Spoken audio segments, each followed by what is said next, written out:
There is a quiet transformation that happens in the heart before the world ever sees it. A shift, a stirring, a knowing. It begins when you stop seeking validation from outside voices and start paying attention to the voice within, the divine whisper that has always been guiding you, shaping you, preparing you. This speech is for the one who has felt misunderstood, who has been overlooked, and who has questioned their worth. It's for the one who has walked through the fire, not realizing that the fire was not meant to destroy them, but to refine them. You are not becoming less, you are becoming more. You are becoming high value. The world often tries to define value through filters that are shallow and loud. Appearance, popularity, possessions, applause. But what if I told you that true value is not something you wear on the outside? It's something you carry in your spirit. It's the quiet confidence that doesn't need to prove itself. It's the wisdom to walk away when peace is compromised. It's the strength to choose healing over ego, purpose over popularity, depth over performance. You are not chasing value, you are returning to it. This journey is sacred because becoming high value isn't about pretending to be perfect. It's about becoming deeply rooted in who you truly are. It's the decision to rise, not for attention, but for alignment. It's realizing that you are no longer willing to negotiate your worth for temporary connection. It's choosing standards over settling, vision over vanity, intention over impulse. As we move through the 7 signs that reveal you are becoming a high-value person, this is more than a checklist. It's a mirror, a spiritual reflection of the evolution happening within you. You will begin to recognize the changes you once dismissed, the boundaries you've set that once felt guilty, but now feel necessary, the solitude that once seemed like punishment, but now feels like peace. This transformation is divine. It's God pulling you out of the noise and calling you deeper into identity. There is a healing that happens when you stop trying to fit into what was never built for you. When you stop shrinking for comfort and start expanding for destiny. These signs are not steps toward arrogance. They are invitations to humility, power, and wholeness. The kind of wholeness that makes you magnetic, not because you're trying to be seen, but because you're finally seeing yourself the way heaven always has. So breathe, release the pressure. This isn't about becoming someone else. It's about remembering who you were created to be. Let this message speak to the silent, unseen places in you. Let it affirm that your growth is not invisible. Let it remind you that you are not falling behind. You are falling into alignment. And the world is about to meet the version of you that heaven has already been celebrating. Welcome to the journey. Welcome to your rise. You are becoming high value. Emotional maturity over reactivity is not a trait that suddenly appears. It is cultivated in the hidden places, often through the tests we didn't ask for and the moments we didn't feel ready for. It is the fruit of deep inner healing, of wrestling with your own ego, of choosing growth when it's easier to choose defense. A high-value person is not someone who never feels anger or disappointment or pain. Rather, they are someone who has learned how to feel deeply without being consumed completely. They've learned how to pause before they respond, how to observe without instantly reacting, and how to understand that not everything deserves access to their peace. You begin to notice you're becoming emotionally mature when life doesn't shake you the same way it used to. The chaos that once pulled you into emotional spirals no longer has the same grip. You've built an anchor in your spirit. You've walked through betrayal, rejection, and misinterpretation, and rather than letting it harden you, you've allowed it to refine you. You don't react out of woundedness anymore. You respond from wisdom, and that is powerful. There's a shift that takes place when you start choosing reflection over reaction. You don't feel the need to clap back at every offense. You don't waste energy explaining your worth to people committed to misunderstanding you. You understand that silence is not weakness, It's control. It's knowing when your peace is more important than proving a point. That kind of self-control is not something taught by the world. It's birthed in the presence of God. It's a byproduct of learning how to manage your internal world with the help of the Holy Spirit. You become less reactive because you're more rooted. When you are emotionally mature, you stop being driven by your feelings and start being guided by your values. You no longer allow the highs and lows of your emotions to dictate the rhythm of your life. You feel everything, but you are no longer ruled by anything. And that doesn't mean you suppress your emotions. It means you've learned how to steward them. You know that emotions are indicators, not dictators. They are messengers, not masters. You begin to notice your capacity to hold space for others grows. You can listen without judgment. You can hear criticism without crumbling. You can offer grace even when you weren't given any. Why? Because you're no longer living to react. You're living to reflect the character of God. Emotional maturity allows you to be a safe place for others because you first become a safe place for yourself. You don't need the approval of others to validate you. You don't project your fears onto people. You've owned your story, and now you can show up without apology and without the need to defend your identity. This kind of maturity is revealed in the way you handle disappointment. When something doesn't go your way, instead of spiraling into bitterness or blame, you seek understanding. You ask, what is this trying to teach me?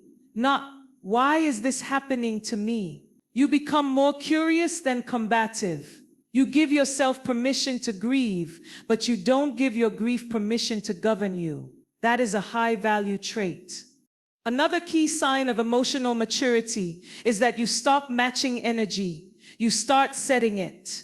You don't enter rooms trying to control people. You enter rooms fully in control of yourself. You know how to exit conversations that are beneath your calling without needing to belittle anyone. You're not interested in drama because drama is the language of the emotionally unstable. You're building something deeper. You've tasted peace and you refuse to return to chaos.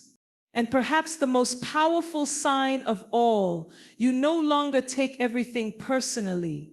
You recognize that most of what people say or do is a reflection of them, not you. You've done the inner work, so their rejection no longer ruptures your identity. You've healed to the point where offense doesn't find a home in your heart. You're quick to forgive, not because it's easy, but because you know bitterness costs too much. Your emotional freedom matters more than being right.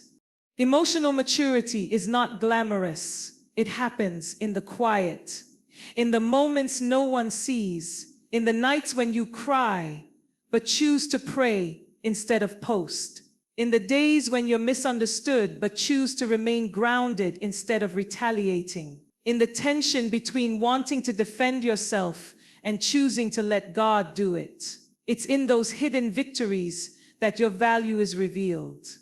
So when you find yourself pausing before speaking, walking away when provoked, and choosing peace over proving, know this, you're not getting weaker, you're growing stronger.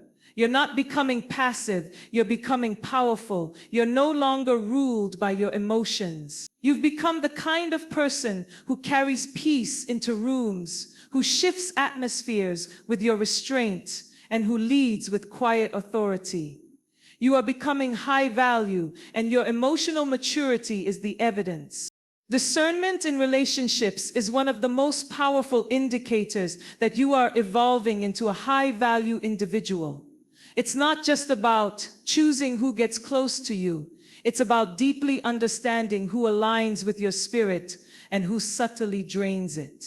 In a world that glorifies popularity and connection at all costs, the high-value person begins to walk with a sacred awareness that not everyone who enters their life is meant to stay. Not everyone who smiles is sincere, and not every connection is a covenant. Discernment teaches you how to see beyond behavior and into the spirit behind it.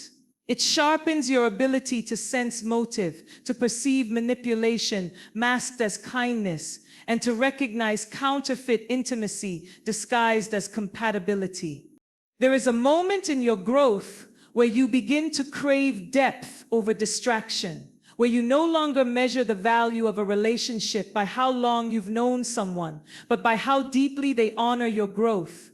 Discernment will shift your friendships, your inner circle, your romantic interests. It will teach you that chemistry without character is dangerous, that charisma without accountability is deception waiting to happen.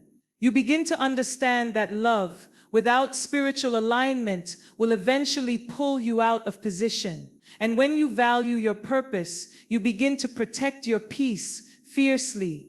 Discernment is developed through divine intimacy. It's birthed in the secret place with God. When you walk closely with Him, you begin to see people the way He sees them, not just in their present behavior, but in the spirit they carry. You'll notice that someone can speak all the right words, yet something still doesn't settle in your spirit. That unease, that subtle hesitation in your heart, it's not fear, it's discernment. It's your spirit recognizing that what glitters is not always gold.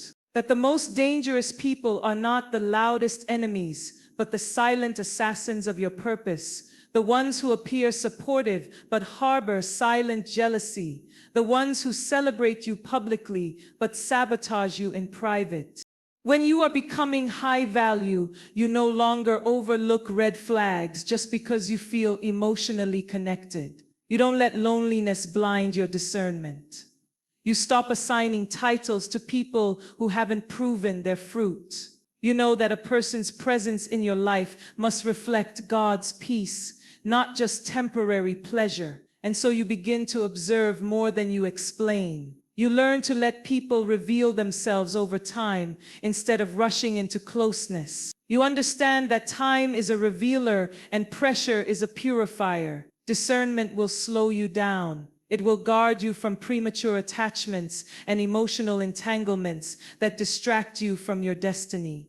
This doesn't mean you become paranoid or guarded. It means you become wise. You begin to recognize patterns, not just promises. You stop falling in love with potential and start evaluating consistency. You no longer entertain connections that cost your clarity. You've been through enough to know that your peace is priceless. You've seen what happens when you ignore God's whisper about someone, and now you're committed to listening closely, even when it means walking away. That's not coldness, that's courage. Discernment also teaches you about yourself. It makes you more aware of how your wounds can distort your view of people. It humbles you to see where you've allowed brokenness to create soul ties with dysfunction. And in that humility, healing begins. You become more intentional about inner work because you realize you attract on the level of your self-worth, but you keep on the level of your discernment. You no longer want relationships that only feel good. You want ones that build you, challenge you, and carry divine alignment. A high-value person knows that access is sacred, that not everyone deserves to know the details of their life, that proximity doesn't equal privilege. You don't overshare with strangers just to feel seen. You don't open your heart out of impulse. You guard it with wisdom. You understand that intimacy without intention is exploitation. So you wait, you test the fruit, you pray, you watch, you ask God, is this person sent by you or just sent to distract me from you? And if heaven is silent or unsettled, you move accordingly. No explanations needed. There is a new grace that falls on you when you walk in discernment. A calm, a clarity, a confidence. You no longer chase connections, you attract divine alignment. You don't beg for closure, you create it. You don't force anyone to stay, you bless them as they go. Because you know anything that truly belongs to your purpose will never require you to sacrifice your peace, your values, or your vision. Discernment will offend your comfort, but protect your calling. It will keep you from wasting years trying to fix what God never sent. It will preserve your energy, your time, and your anointing. It's a gift. And as you grow into the fullness of who you are called to be, you'll find yourself leaning into that gift more and more. You'll begin to trust your spirit even when your eyes are uncertain. You'll stop trying to be liked and start choosing to be led. That is the mark of a high-value person. Not just that they are loving, but that they are led. Not just that they are open, but that they are discerning. Because value is not just about what you give, it's about what you protect. And the more you discern, the more you protect your destiny. There comes a time in every person's journey where silence becomes more nourishing than noise, where solitude becomes a sanctuary instead of a sentence. This shift is profound, and it is often misunderstood. The world is noisy, always offering distractions, connections, scrolling, conversations that often lead nowhere. But when you begin to become a high-value person, something deep within you begins to crave stillness. Not just physical silence, but spiritual and emotional quietness. You stop needing to constantly be surrounded by people, and you no longer fear your own company. That is not isolation. That is mastery of solitude and stillness.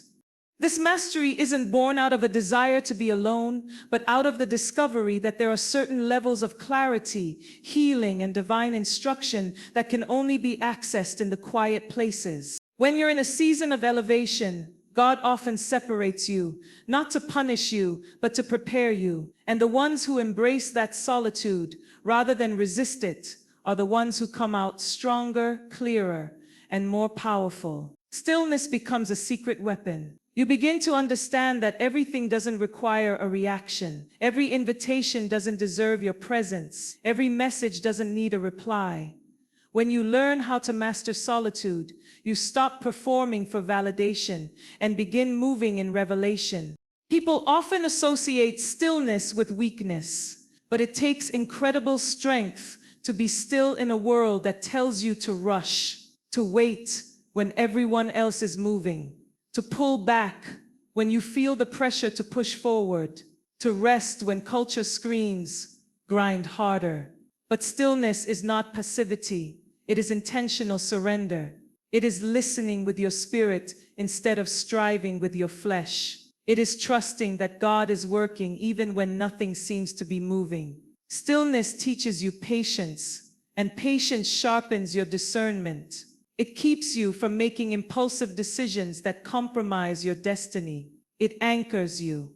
And solitude, true solitude, is where your identity is reinforced. It's where you remember who you are, when no one is clapping for you, when there are no spotlights or social approval. That's where you strip away the titles, the roles, the responsibilities, and just exist as God created you. A high-value person doesn't fear being alone because they've learned that solitude isn't loneliness. It's alignment. It's communion with self. It's intimacy with the divine. It's the soil where purpose takes root and revelation begins to grow.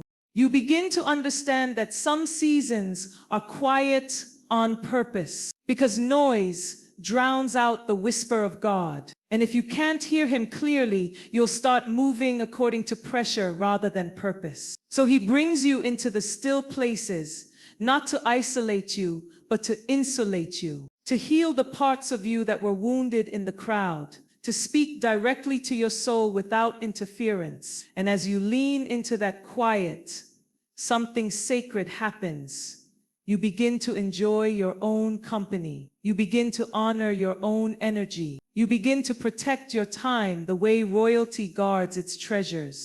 There's also a sacred discipline that comes with stillness. When you're not constantly distracted, you start to see the patterns within yourself, the cycles, the triggers, the beliefs that no longer serve you.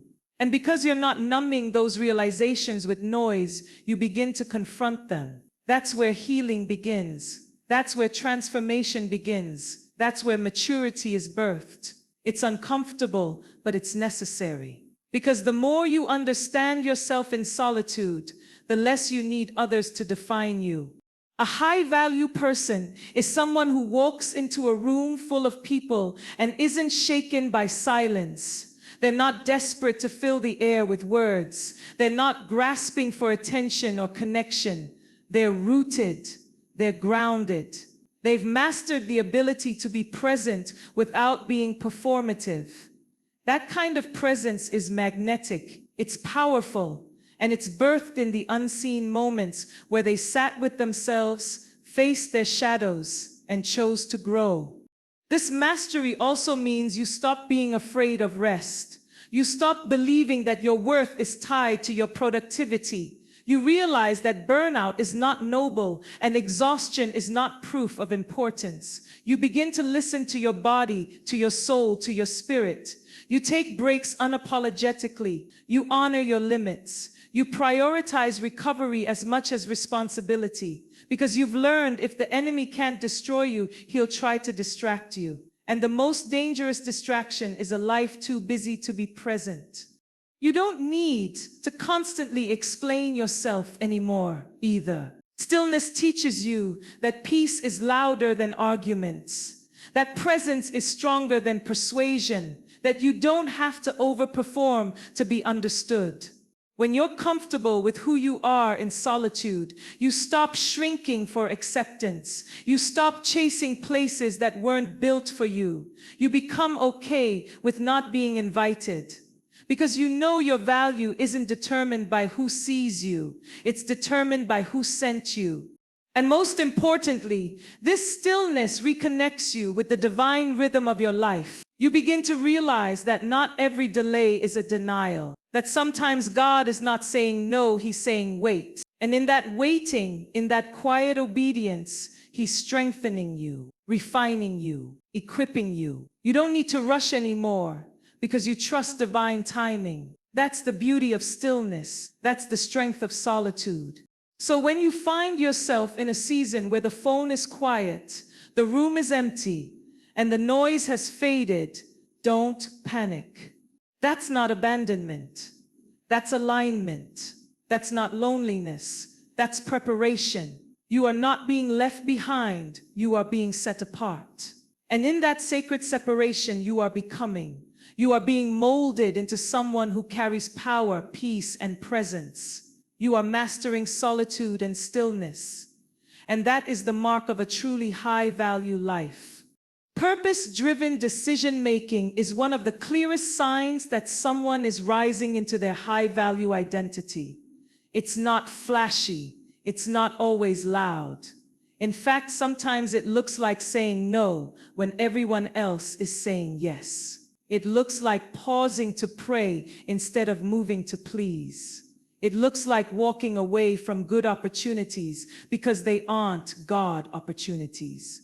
This kind of decision-making requires more than ambition. It requires alignment.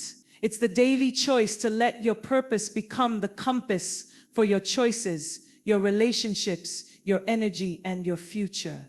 In a culture that celebrates convenience and speed, choosing purpose is often uncomfortable. It delays gratification. It invites patience. It demands discernment. But for the high-value person, these are not burdens, they are boundaries. Because they understand that every decision is a seed, and every seed produces fruit. You don't make decisions based solely on your emotions or external pressure anymore. You make decisions based on who you are becoming and where you are going. This transformation happens subtly at first. You begin to ask deeper questions. You don't just consider, does this make me feel good? You begin to ask, does this bring me closer to what God has called me to do? You begin to realize that not all open doors are divine, that some opportunities are distractions in disguise, that sometimes the enemy sends comfort wrapped in convenience, hoping you'll settle. But when you are purpose-driven, you don't settle, you discern.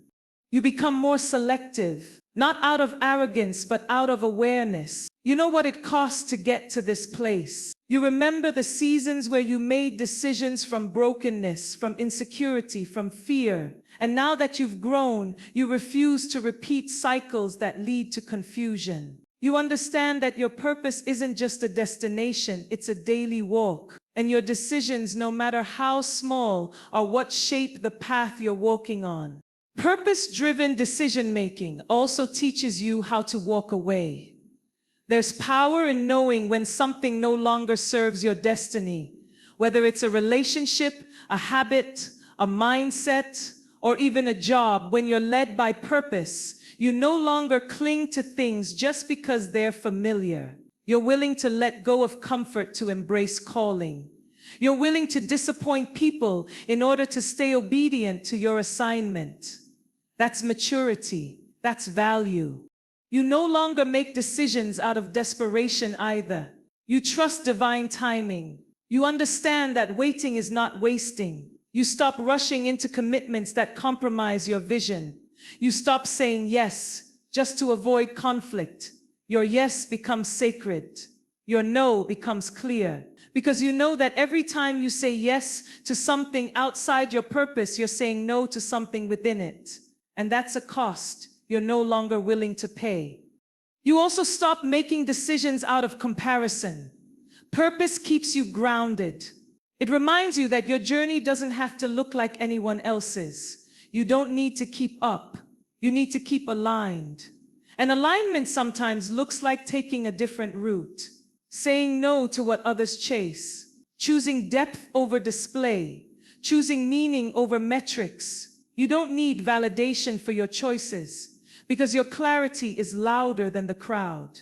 One of the most powerful things about living with purpose is that it teaches you how to live from vision, not from survival. You're no longer reacting to life, you're responding with intention. You're not just making choices to avoid pain, you're making choices that build legacy. You're thinking long term, you're thinking eternally. You're considering how today's choices affect your tomorrow. That's wisdom, and that's rare. Purpose-driven decision-making is also spiritual warfare. Because every time you choose obedience over comfort, you're resisting the pull of this world. You're breaking generational patterns. You're aligning yourself with heaven's plan. You're rejecting what's popular in order to pursue what's prophetic. That kind of clarity doesn't come without opposition. You will be misunderstood. People may call you too deep, too picky, too intense. But what they call too much is actually the standard you set when you realize that your purpose is non-negotiable. You also begin to live with greater peace. Because there's confidence that comes when you know your decisions are led by purpose. Even when things don't go as planned, you know you're in alignment. You stop second-guessing every step. You don't need constant confirmation from others because you've already received clarity from God. That internal peace becomes your compass, and it's worth more than applause or approval. Making purpose-driven decisions doesn't mean you'll always feel certain or fearless. It means you've made a commitment to choose alignment even when it's hard. Even when you feel the fear, you move in faith. Even when it's lonely, you stay the course. Because you know, purpose is not just about what you do, it's about who you become. And with every decision, you're shaping the person God called you to be.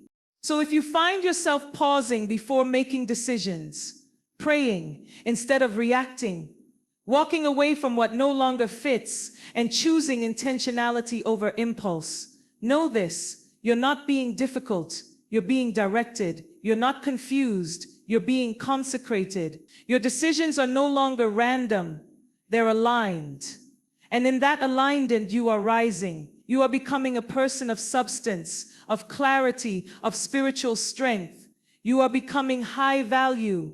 There is a sacred turning point in your journey when you no longer bend yourself to be loved, accepted, or seen. You no longer compromise your peace for connection or shrink your standards to accommodate the comfort of others. This is the moment when you begin to set non-negotiable boundaries, not out of bitterness, but out of wisdom. Not to push people away, but to protect what is being built within you. This is the sign that you are becoming high value. Because a high-value person knows that their boundaries are not walls, they are gates, they are filters, they are sacred lines drawn to guard what is holy, to preserve what is healed, and to keep out what once caused harm. Boundaries are not the absence of love, they are the structure.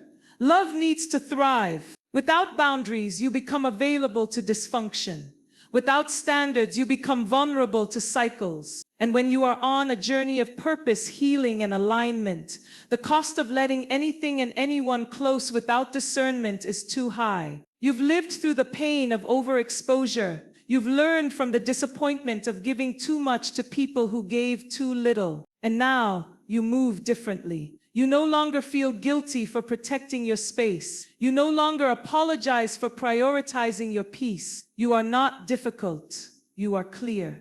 Setting non-negotiable standards doesn't mean you reject everyone who doesn't agree with you. It means you know what you carry, and you are no longer willing to devalue it for the sake of being chosen. You understand that anything built on the foundation of compromise will eventually collapse. So you choose to build differently. You are intentional with your time. You don't let just anyone have access to your energy. You don't say yes out of pressure or politeness. You say yes when it aligns, when it feels right, when it reflects the standards you've set through growth and healing.